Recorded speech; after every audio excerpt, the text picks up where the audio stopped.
आज की कड़ी में हम स्मरण कर रहे हैं महान स्वतंत्रता सेनानी NMR सुब्बारामन का। उनका जन्म हुआ था 14 अगस्त 1905 को तमिलनाडु के मदुरई में और वो मदुरई गांधी के रूप में विख्यात थे। गांधी जी के अनन्य अनुयायी सुब्बारामन ने उच्च शिक्षा के लिए लंदन जाने से इनकार कर दिया और 1922 में स्वतंत्रता आंदोलन में शामिल हो गए। 1923 में वे मदुरई जिला कांग्रेस समिति के प्राथमिक सदस्य बन गए और 1925 में इसके अध्यक्ष चुने गए।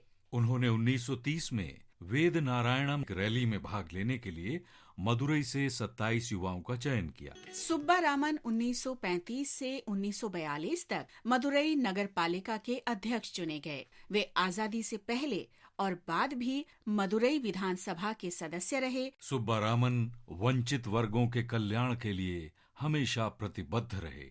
तमिलनाडु हरिजन सेवक संघ के माध्यम से उन्होंने छात्रावासों की एक श्रृंखला स्थापित करने में सक्रिय योगदान किया। वे भूदान आंदोलन से भी गहराई से जुड़े रहे और 100 एकड़ भूमि दान में दी। सुब्बारामन गांधी रचना प्रकाशन समिति के सचिव थे, जिसने तमिल में 17 अंकों में गांधी जी की कृतियों और अन्य विशिष्ट रचनाओं का प्रकाशन किया। देश में पहली बार गांधी दर्शन पर पाठ्यक्रम शुरू करने और देश का पहला गांधी संग्रहालय मदुरई में स्थापित करने में भी उनका विशेष योगदान रहा। NMR सुब्बारामन ने 25 जनवरी 1983 को अंतिम सांस ली, लेकिन उनकी विरासत हमेशा अमिट रहेगी।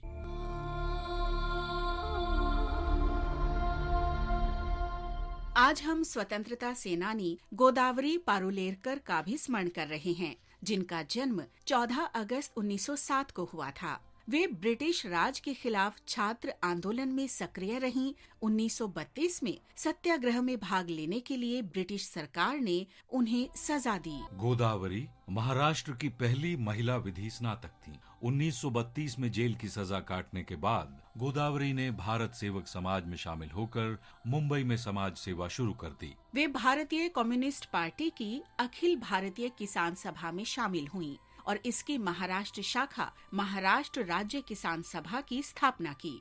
उनके जनहितैषी कार्यों के लिए ब्रिटिश सरकार ने उन्हें कई बार जेल भेजा। गोदावरी ने दादरा और नगर हवेली को पुर्तगाली शासन से मुक्त कराने के लिए सशस्त्र संघर्ष का नेतृत्व किया। वर्ली समुदाय के संघर्ष के लिए भी उन्होंने अपना जीवन समर्पित किया और अपनी पुस्तक जेव्हा मानुस जगा होतो में इस आंदोलन को लिपिबद्ध भी किया। 1961 में गोदावरी ने आदिवासी प्रगति मंडल की स्थापना की। गोदावरी पारुलेकर अपने जीवन के अंत तक जन कल्याण के कार्यों में लगी रहीं। आज हम क्रांतिकारी स्वतंत्रता सेनानी हरमन सिंह उर्फ ईशरदास को भी याद कर रहे हैं, जिन्हें ब्रिटिश शासन ने 14 अगस्त 1914 को फांसी दे दी थी। होशियारपुर के निवासी हरमन सिंह शुरू में ब्रिटिश सेना में शामिल हुए, लेकिन बाद में उन्होंने नौकरी से इस्तीफा दे दिया और कनाडा चले गए। वहां उन्होंने भारतीयों में राष्ट्रीय चेतना जगाने का अभियान शुरू किया। इस उद्देश्य से उन्होंने अंग्रेजी अखबार हिंदुस्तान का प्रकाशन शुरू किया। कनाडा सरकार ने उनकी राजनीतिक गतिविधियों को मंजूरी नहीं दी और उन्हें देश छोड़ने का आदेश जारी कर दिया, लेकिन बाद में उन्हें फिर वापस लौटने की अनुमति भी मिली। हरमन सिंह क्रांतिकारियों के उद्देश्यों और लक्ष्यों पर चलते रहे और लगातार गदर समाचार पत्र के लिए लेख लिखते रहे, जिसका प्रकाशन 1913 में शुरू हुआ था। उन्होंने क्रांतिकारी गतिविधियों में सक्रियता से भाग लिया और ब्रिटिश सरकार ने पहले बर्मा षड्यंत्र मामले में उन पर अभियोग चलाया। उन्हें मौत की सजा सुनाई गई और 14 अगस्त 1914 को उन्हें फांसी दे दी गई।